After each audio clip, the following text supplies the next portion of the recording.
Olá, graça e paz. Meu nome é Fábio de Paula.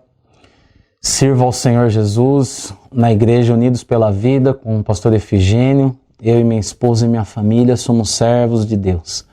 Quero agradecer, grande oportunidade. Obrigado por fazer parte aqui, estar sendo usado, sendo servo aqui para uma palavra falando da ressurreição de Jesus. Quero ler um texto, começando aqui a palavra, em João, capítulo 20, a partir do versículo 11.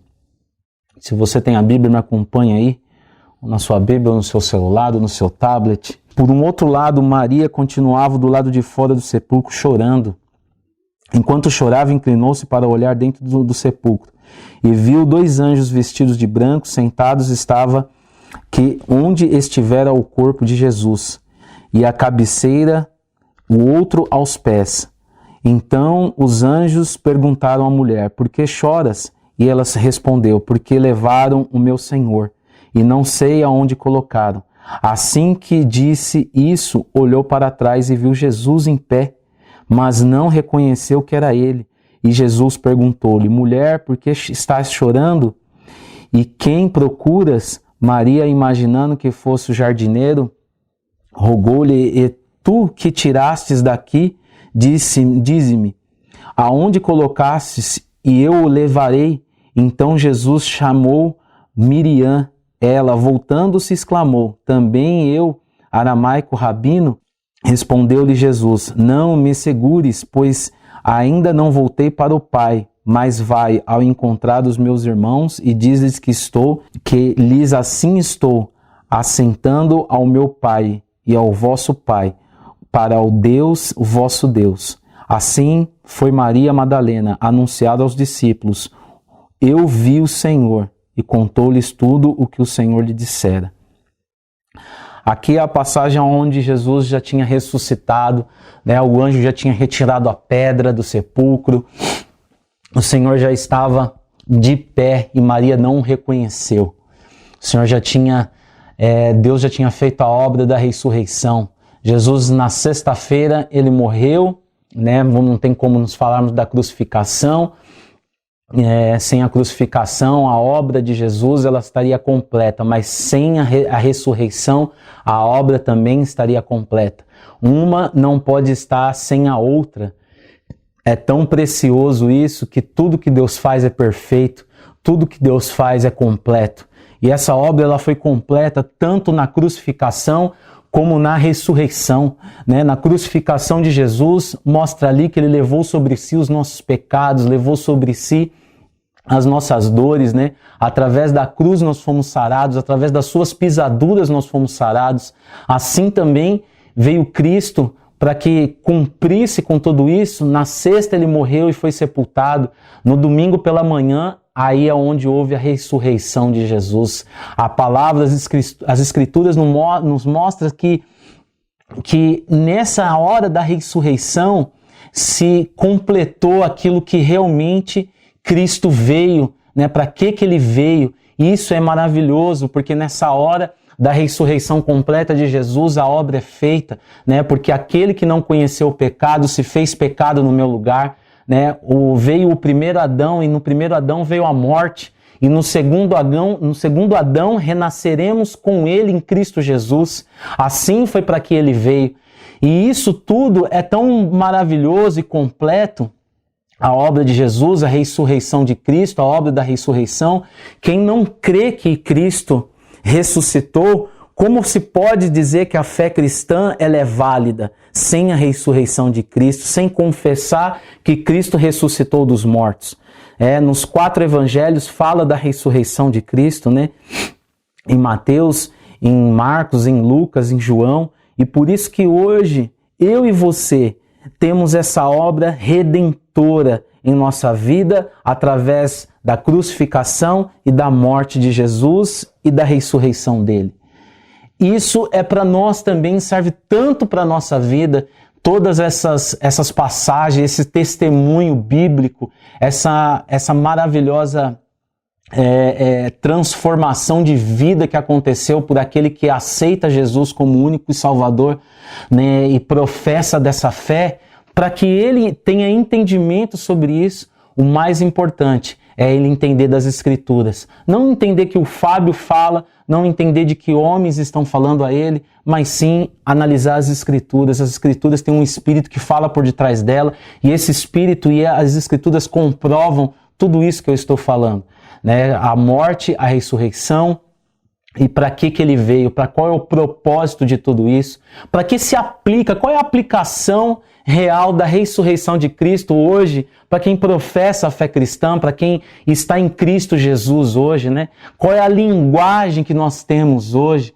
A linguagem que nós temos hoje não é o vaso, não é o varão, não é aquilo que a gente tem como coloquial dentro de uma comunidade cristã ou católica, ou qualquer que seja aí dentro da onde você está hoje.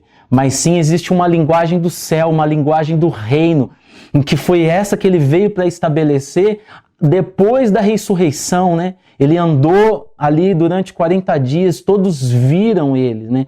É engraçado que quando ele morreu e ele entregou o seu espírito, os santos, a Bíblia fala que os santos reviveram, né? Voltaram à vida.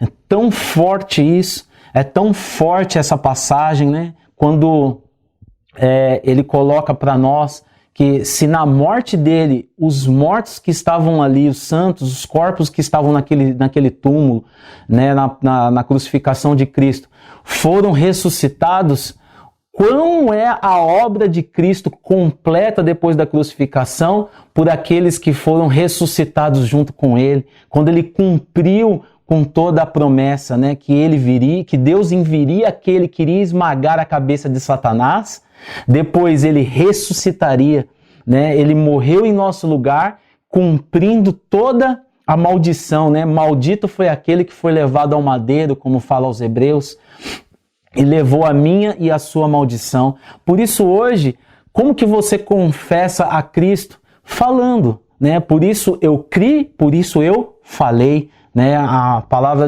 das cartas de Paulo aos Coríntios, ela fala sobre isso. Por isso eu criei e por isso eu falei. E você deve falar, fale aquilo que você quer ver. A tua fé hoje, ela determina tudo na tua vida.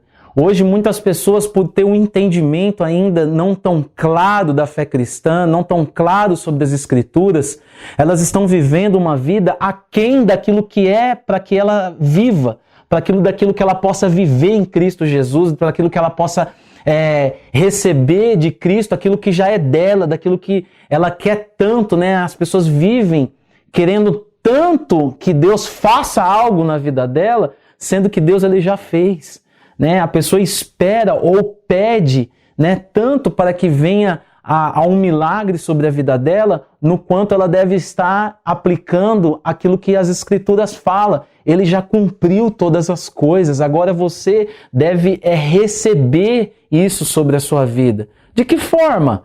Qual é a maneira que isso acontece? Né? O que afeta tudo isso na minha vida? A ressurreição, a morte, o papel de Cristo, o que isso afeta na minha vida cristã? É nessa hora que eu tenho algo a te dizer. Tudo que Cristo fez foi por amor a você. Deus enviou o próprio Filho para que hoje você tivesse pai. Ele, na verdade, deixou o Filho morrer no teu lugar.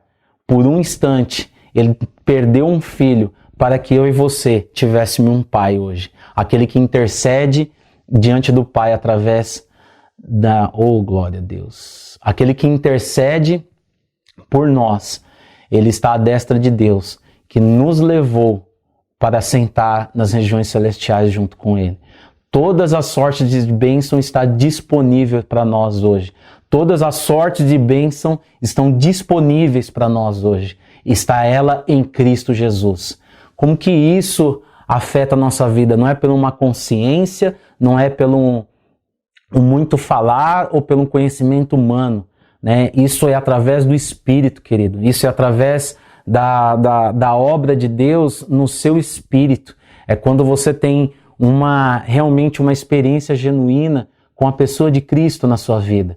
Né? Peça Peça a Ele que Ele venha a impactar a tua vida, onde você estiver agora, que Ele entre no teu coração, que você peça a Ele que gere essa experiência com o Espírito dEle, com a pessoa de Jesus, em que área da tua vida Deus possa estar trazendo o alívio, o conforto necessário para a sua vida hoje. Qual é a área da sua vida que você necessita da ressurreição dos seus sonhos, projetos que foram mortos, projetos que você, de tanto ser frustrado nesse tempo, não fazem mais sentido para a sua vida, algumas coisas. Mas eu creio que quando você realmente começa a confessar Jesus, a confessar, fale para Ele o quanto você precisa, né, que Ele haja na tua vida, na tua própria vida. Primeiro você tem que crer dentro. A obra é feita primeiro dentro e depois ela é externalizada. Nunca uma obra ela começa fora, né? Jesus e a palavra da ressurreição, ela é tão maravilhosa porque, em primeiro lugar, Ele foi ressuscitado dos mortos. E aí quando Ele estava atrás de Maria, Maria chorando por Ele já estava falando com ela nem percebeu que era Jesus falando. A maioria das vezes as pessoas elas agem assim. Jesus está ali ao lado dela, mas ela não tem percepção da pessoa de Jesus, ela não tem percepção do que Ele está fazendo na vida dela, ela não tem percepção de tudo aquilo que está acontecendo. Não é ruim, não é uma maneira ruim do que Ele quer o mal dela, muito pelo contrário. O Senhor está usando aquela situação para amadurecer você. Possa estar doendo, mas pode ter certeza, Ele está contigo até os finais dos dias. Foi essa promessa que Ele nos deu. Ele é o caminho, Ele é a verdade absoluta. Não adianta, eu creio que, por mais que uma família possa estar dividida, hoje o Senhor possa entrar com provisão sobre a tua família, que essa divisão venha cair por terra na tua casa, a quando você declara aquilo que você quer ver, porque a obra já foi feita. Todas as maldições já foram levadas na cruz. Em tudo aquilo que você deseja que aconteça, aconteceu na ressurreição dele. A obra foi cumprida através da ressurreição dele. Por isso que hoje nós estamos numa nova aliança. A aliança em que é em Cristo Jesus. A nova aliança em Cristo Jesus. A fé que não há limites para nós. Por isso que nós desejamos é que as pessoas venham a ser libertas dessa enganação e dessa prisão de que elas precisam fazer para receber, sendo tudo que já está pronto, tudo já está feito, tudo já foi dado para nós. E como é que eu faço para acessar tudo isso? Através da fé. Eu criei, por isso eu falei. Fale, declara aquilo que você quer ver, sua família restaurada, as suas finanças restauradas, muitas coisas que aconteceram de ruim com você, declare a você mesmo, eu sou curado, eu sou sarado, e não sei que áreas que possam estar na sua vida, que não está tendo resultados, que possam estar paralisadas, mas eu creio que no momento que você tem revelação da palavra de Deus, tem revelação da obra cumprida de Jesus na cruz do Calvário, e pela ressurreição dele, é a ressurreição também na sua vida, em todas as áreas, seja ela sentimental, financeira, familiar, no seu casamento, mas fale, creia e fale. Por isso que eu sempre digo, a morte, ela veio através de Adão, mas o segundo Adão, renascemos com ele em Cristo Jesus. Essa é a revelação do Evangelho. Tudo já está pronto, tudo já está feito. Como nós nos apossamos disso? Em ação de graça. Em ação de graça nós nos apossamos disso. Em ações de graça nós confessamos que o Senhor, Ele é fiel em tudo, possa estar, toda a confusão possa estar acontecendo nesse tempo. É um tempo onde nós estamos aí confinados, pessoas estão aí vivendo um tempo de muita angústia, né? Perdendo o emprego, situações acontecendo, o caos está estabilizado, mas tudo isso não te define. O que define é o que as Escrituras falam de você. O que define é a verdade do Evangelho, é a palavra revelada, liberada sobre você, sobre a sua casa e sobre a sua família. Declare, essa situação não te define. O que te define é a palavra de Deus. É o que a palavra diz ao seu respeito. Você é mais do que vencedor em Cristo Jesus. Não é as suas obras, mas sim a obra de Cristo que fez por mim e por você. A essa eu deixo a minha mensagem hoje aqui. A graça e a paz a todos. Tome posse das promessas do Senhor para a sua vida e para a sua casa. Deus abençoe a sua vida e a sua família em nome do Senhor Jesus. Creia e confesse aquilo que você quer ver. Olá, meu irmão, minha irmã, eu sou o Padre Douglas Pinheiro, eu sou padre na Diocese de Osasco, região metropolitana em torno de Osasco, e sou pároco da paróquia de Nossa Senhora de Fátima, na cidade de Jandira, região oeste da Grande São Paulo. E já acompanho a equipe de serviço do Em Cristos desde o ano de 2010. Temos servido a Deus nessa parte, no propósito da unidade dos cristãos. Nós temos um patrimônio em comum fenomenal, irmãos. Afinal de contas, o que nos faz cristãos são determinados fundamentos. Se por um lado existem distinções de doutrina, de tradição litúrgica, etc., entre as denominações, por outro lado, nós possuímos um patrimônio comum inegociável. Esse patrimônio é composto de vários elementos, mas nós estamos aqui hoje aprofundando, falando sobre um deles. Meu irmão e amigo, o pastor Fábio de Paula, já falou uma parte e eu desejo dividir com você mais uma parte a respeito do mistério da ressurreição do Senhor. Paulo disse na primeira carta aos Coríntios, se Cristo não ressuscitou, vã é a nossa fé. E por que ele diz isso? Porque a nossa fé é vã se Cristo não tiver ressuscitado.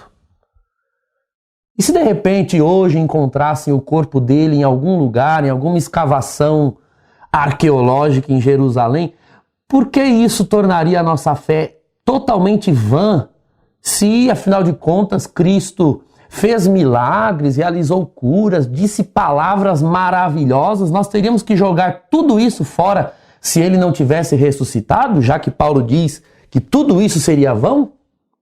Sim, meu irmão, minha irmã, tudo isso seria vão se Cristo não tivesse ressuscitado. Seria vão pelo seguinte, seria vão porque nós não teríamos nada de diferente em relação ao povo da aliança no Antigo Testamento. Milagres nós assistimos Elias fazer, Eliseu fazer. Por meio de Moisés, Deus fez milagres. Por meio de inúmeros profetas do Antigo Testamento, milagres foram feitos. E, no entanto, todos eles morreram. E os seus túmulos estão por aí. Muitos deles até conhecidos no Oriente Médio. Então, ter feito milagres não torna Jesus em nada diferente dos antigos profetas. Aliás, muitos apontavam Jesus, até a sua morte, como sendo um profeta. Ser um profeta é grande coisa já. Mas ser grande coisa não torna, por enquanto, Jesus superior a esses que o antecederam.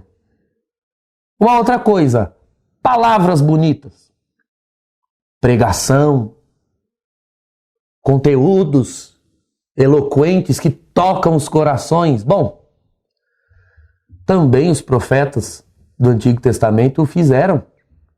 E não só, quantos rabinos no judaísmo antigo com certeza possuíam o dom da palavra, de esquentar corações com as explicações das Sagradas Escrituras e da lei. Muitos com certeza fizeram isso. E, no entanto, todos morreram e os seus túmulos estão por ali, no Oriente Médio.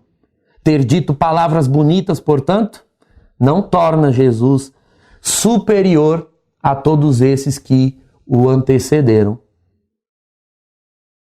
falar de reinado de Deus na terra?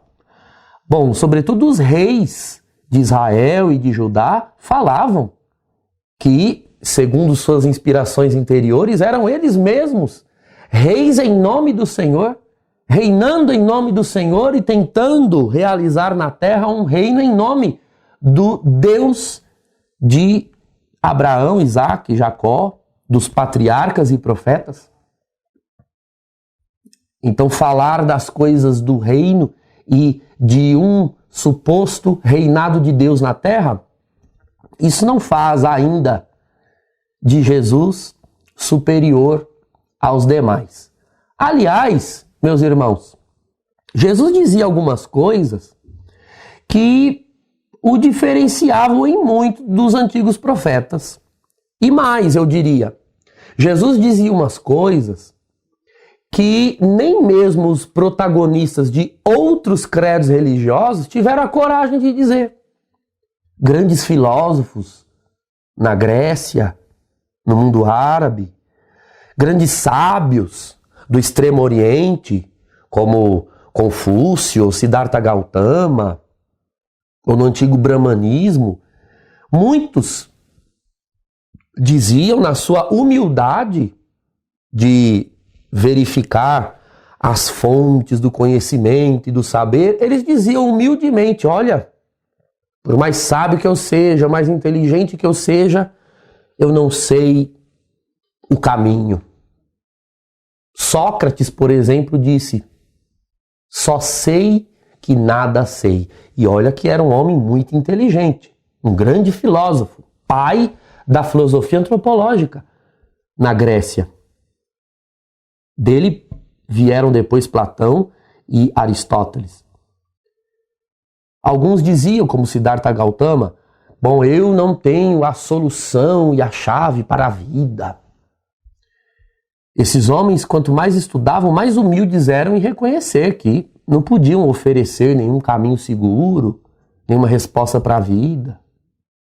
E de repente chega um homem de Nazaré, na Galileia, que não era lá um lugar muito respeitado no seu tempo, e chega dizendo, eu sou o caminho, eu sou a verdade, eu sou a vida. Imagine você estando num templo, num lugar para rezar, e alguém, humano como você, chega dizendo uma coisa dessas. Com certeza você diria, é doido, está delirando. Como pode um homem dizer que ele é o caminho, que ele é a verdade, que ele é a vida? E pior, ainda lá em João capítulo 6, ele ousou dizer que se a carne dele não fosse comida e o sangue dele não fosse bebido, que as pessoas não teriam a vida nelas mesmas. Aí é que disseram, esse cara tá louco mesmo. Tá louco. A sua família, segundo o Evangelho de Marcos, veio de Nazaré na tentativa de amarrá-lo, prendê-lo e levar embora, porque estava louco. Irmãos, ou Jesus era louco para dizer coisas que ninguém ousava dizer, ou ele está certo. Porque afinal de contas, pessoas por aí dizendo afirmações desse tipo, todos nós diríamos que é um louco, que está delirando, que é um psicopata. E de repente, alegando a loucura de Jesus em se arrogar tudo isso, se arrogar anterior ao próprio Abraão, como ele diz no Evangelho de João, antes que Abraão fosse, eu sou. Ora, ele mal tem 30 anos, 40 anos, e diz que antes de Abraão ele era. Tão louco parecia que resolveram matá-lo. Bom, tudo parecia resolvido, afinal de contas, loucos morrem, mas não podem voltar dos mortos. Ah, irmãos, Jesus voltando dos mortos, voltando glorioso, ressuscitado, dá novo e total sentido a tudo o que antes ele disse e fez. Para uma pessoa voltar dos mortos é o sinal de que, das duas opções, ou ele era louco ou ele está certo, a segunda opção é a que prevalece. É o fato de um homem dizer o que disse, morrer e voltar dos mortos, algo que nenhum ser humano tem poder de fazer, é o sinal evidente de que a divindade está nesse homem. E se a divindade está nesse homem, tudo o que ele disse e fez é verdadeiro. Então sim, é porque ele ressuscitou que ele é o caminho, porque ele ressuscitou ele é a verdade, porque ele ressuscitou ele é a vida. Ele disse isso e qualquer um poderia dizer. Mas qualquer um pode voltar dos mortos? Quantos desses grandes filósofos, sábios, mestres, filósofos da humanidade disseram coisas a respeito da vida e da morte, mas todos morreram e não puderam voltar para testificar que aquilo que disseram em vida era verdade? E no entanto Jesus disse, fez, morreu e voltou dos mortos. A verdade só pode estar com ele. Aliás, a verdade só pode ser ele. Se Cristo não ressuscitou, portanto, ele seria apenas mais um sábio, mais um filósofo, e disso o mundo já estava cheio. Naquele período e ainda hoje está cheio. Não, irmãos, nós cristãos não somos pessoas reunidas em torno de uma norma de conduta moral. Nós não somos pessoas reunidas ao redor de uma filosofia de vida, não. Nós somos um povo reunido ao redor de alguém. De alguém que venceu a morte. E se venceu a morte, venceu, portanto, o nosso grande inimigo, porque nós vencemos tudo neste mundo com o nosso esforço. Mas quando a morte nos vencer, todos os nossos esforços terão sido vencidos pela morte, porque mortos já não podemos lutar por nada.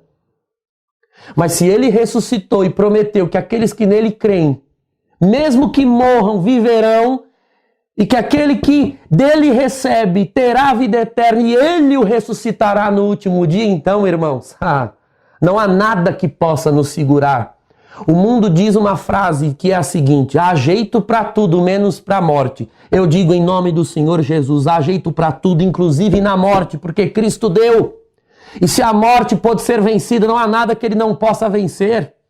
Se há algo querendo te vencer aí, saiba, meu irmão, que não há nada que ele não possa vencer, e a prova disso é que ele ressuscitou. Aleluia! E alguém poderia dizer assim: bom, Jesus ressuscitou, sorte a dele. Afinal de contas, a divindade está neste homem. Ele conseguiu provar isso ao voltar dos mortos. Mas afinal de contas, a divindade está nele, mas a divindade não está em mim. Ele morreu, foi sepultado, ressuscitou, mas eu vou morrer, serei sepultado e não há nada que tire meu corpo de lá. É aí que você se engana, meu irmão. A ressurreição do Senhor, ela é participada por cada cristão que, em primeiro lugar, confessa que ele ressuscitou dos mortos e crê que ele é o Filho de Deus. Então este é salvo. Está lá em Romanos capítulo 10. Se creres no teu coração que ele ressuscitou dos mortos e confessar isso com a tua boca, será salvo. E depois, aquele que é batizado em nome do Senhor Jesus, em nome do Pai, do Filho e do Espírito Santo, esta pessoa recebe na sua alma o selo do Espírito Santo. E diz lá São Paulo, numa das suas cartas, que se o Espírito que ressuscitou Jesus dentre os mortos mora em vós, então também este mesmo Espírito Santo ressuscitará os vossos corpos quando ele vier na sua glória. Diz a Sagrada Escritura que ele ressuscitou como primícias da nossa ressurreição. Primícias, ou seja, Jesus foi e é agora, à direita do Pai, aquilo que nós um dia seremos. Foi porque ele ressuscitou e como um sacrifício oferecido na cruz e elevado aos céus, tocou o Pai e enviou o Espírito Paráclito sobre as nossas almas, assim também o Pai, quando nos vê, vê filhos, porque o Espírito do Filho está em nós, clamando Abá ao Pai. Outros Cristos na terra. Ora, Se o seu Cristo unigênito, o Pai ressuscitou dos mortos, porque nele o Espírito estava, você acha mesmo que um homem e uma mulher cheio do Espírito Santo também não será ressuscitado no último dia? O Espírito Santo é o penhor, é a certeza, é a garantia da nossa ressurreição com ele e nele. Já ressuscitamos agora pela salvação, pela regeneração e pelo processo de santificação que o Espírito está realizando em nós. E quando ele vier na sua glória, e o alarido da trombeta se fizer escutar nos céus, então os mortos se erguerão com ele e subirão para o encontro nos ares, diz lá a segunda carta aos Tessalonicenses. Irmão, não perca de vista a fé cristã na ressurreição. Porque a ressurreição do Senhor é a garantia da nossa. E a certeza da nossa é esperança para o agora. Eu não sei o que você está vivendo, ou que tem vivido, ou que poderá vir a viver. Mas, se você tiver um livro cheio de páginas em branco, mas a última página do livro, a última, já estiver escrita, o fim da história é um fim feliz. Bom, você poderia dizer para o autor, pode escrever as outras páginas com as cenas que você quiser, porque eu já sei que o final da história vai ser bom, então não importa o durante da história. Eu sei que o fim é bom e, portanto, o fim vale a pena. O nosso fim já está escrito, irmãos. Não importa. Se cairmos, ele nos reerguerá. Se vacilarmos, ele nos fortalecerá. Se choramos agora, ele nos consolará. E eu não sei como está sendo o durante da sua vida, mas se você está em Cristo Jesus, eu sei como vai ser o final. O final já está escrito. Um final de glória e vitoriosa ressurreição ao lado de Deus por toda a eternidade. Quem continua com os olhos fixados nesse fim, suporta qualquer durante. Esta é a certeza, essa é a esperança dos cristãos. E é por isso que capítulo 5 de Romanos, no versículo 5, diz: a esperança não decepciona. Tudo pode decepcionar, mas se você tiver o olhar fixo na promessa final, você suportará qualquer coisa no teu hoje. Em nome do Senhor Jesus, receba força na tua esperança, receba um insuflar do Espírito da virtude da fé que está na tua alma. E se de repente você que me ouve ainda não tem este dom da fé e da esperança cristã, em nome do Senhor Jesus, pelo poder do Espírito Santo, que você seja visitado com a certeza de que nós buscamos, servimos, aleluia, adoramos a um Cristo que é ressuscitado e glorioso. E o fato dele ter ressuscitado, irmãos, é prova de amor para conosco, porque quem de nós expulso voltaria ao lugar de onde foi expulso? Ora, os homens expulsaram o Cristo do mundo dos vivos, mas ele voltou ao mundo dos vivos, como que dizendo: vocês me expulsam, mas eu volto, porque eu insisto em vós, porque eu quero a todos vós, Cristo quer a você. Seja alimentado e abençoado por essa verdade, erga a tua cabeça e olhe para as coisas, para as realidades desse mundo a partir de cima, a partir da ótica do ressuscitado e da ressurreição que te espera já lá nas mãos dele. Deus abençoe.